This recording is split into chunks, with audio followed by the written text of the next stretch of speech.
তোরা এনে বই আসতাছ এদিকে খবর কিছু শুনছ? এরা ভাই কি হইছে? এদিকে তোর হৃদয় সুইসাইড করে মরে থাকা। কি ভাই, এই অল্প বয়সে পোলাটা সুইসাইড করে মরে গেল গা? আহারে, এই পোলাটা তো এই জীবনে কষ্ট করলোই, এখন উপরে গিয়ে কষ্ট করা লাগবে। আরে মানুষ যে কেলাগে নিজের ইচ্ছায় সুইসাইড করে মরে। না রে, হ্যাঁ নিজের ইচ্ছায় সুইসাইড করে মরে নাই, আল্লাহ পাকের কপালে রেখে রাখছিল, এই কারণে হ্যাঁ সুইসাইড করে মরে। ও ভাই, তুমি মনে হয় ঠিকই কইতাছো। তোমরা ভুল জানো, তোমার বয়স হয়েছে ঠিকই, কিন্তু তোমরা বুঝতে পারতাছো না।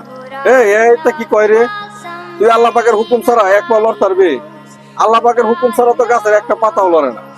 ভাই, আপনার কথাই আমি একমত। আল্লাহ পাকের হুকুম ছাড়া একটা গাছের পাতাও লড়ে না।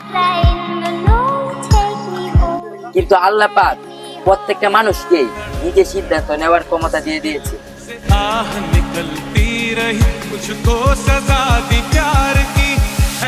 বেটা, প্রত্যেকটা মানুষই তো কয় যে আল্লাহ পাকের মৃত্যু এইভাবে লেখা রাখছে, এই কারণে এইভাবে মরছে। আরে ভাই, হৃদয়ে সুইসাইড করে মরবো এটা আল্লাহ পাক আগে থেকে জানে দেখেই এটা লিখতে রাখছে। আল্লাহ পাক যার মৃত্যু যেভাবে লেখা রাখছে সে তো সেইভাবে মরবে, এতে মানুষের কোনো হাত নাই।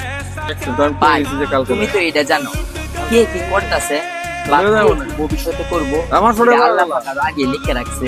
জানলেও তুই যে কইতাছ নিজের ইচ্ছায় মরছে, এই দিয়ে আমি কিন্তু মানতাম।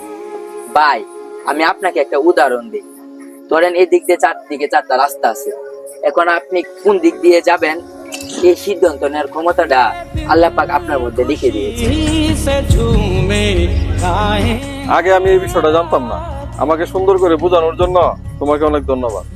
पल पल मुझे डुबाए जाते हैं।